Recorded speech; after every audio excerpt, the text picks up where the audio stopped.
નમસ્કાર, CB24 news સાથે હું રેશમા આપનું સ્વાગત કરું છું.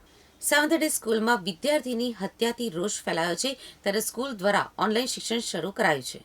સેવન્થ ડે સ્કૂલમાં વિદ્યાર્થીની હત્યાથી રોષ ફેલાયો છે, ત્યારે સેવન્થ ડે સ્કૂલ દ્વારા ઓનલાઈન શિક્ષણ શરૂ કરાયું છે. ડીઈઓ બીજી સૂચના ન આપે ત્યાં સુધી ઓનલાઈન શિક્ષણ ચાલુ રહેશે. આ ઘટનાના 5 દિવસ બાદ ઓનલાઈન શિક્ષણ શરૂ કરવામાં આવ્યું છે. સ્કૂલ સ્ટાફ અને શિક્ષકોની સુરક્ષા માટે પોલીસ બંદોબસ્ત ગોઠવવામાં આવ્યો છે. આ સ્કૂલના વાલીઓ તેમના સંતાનોના પ્રવેશ માટે આસપાસની સ્કૂલોમાં ઇન્ક્વાયરી પણ કરી રહ્યા હોવાની વિગતો સામે આવી છે. મોટી સંખ્યામાં વિદ્યાર્થીઓ એલસી લઈ લે તેવી શક્યતા વ્યક્ત થઈ રહી છે. એ સિવાય ઓનલાઈન શિક્ષણ શરૂ ન થતાં 9,000થી વધુ વિદ્યાર્થીઓને હાલાકી પડી રહી છે.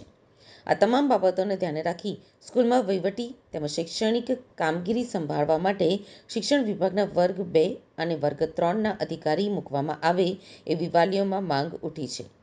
આ ઘટનામાં સ્કૂલ મેનેજમેન્ટની ગંભીર બેદરકારી હોવાનો ડીઈઓ દ્વારા શિક્ષણ વિભાગને રિપોર્ટ કર્યા બાદ એનઓસી કેમ રદ ન કરવી એ અંગેનો ખુલાસો માંગતી ફરી એક વખત નોટિસ ફટકારાઈ છે.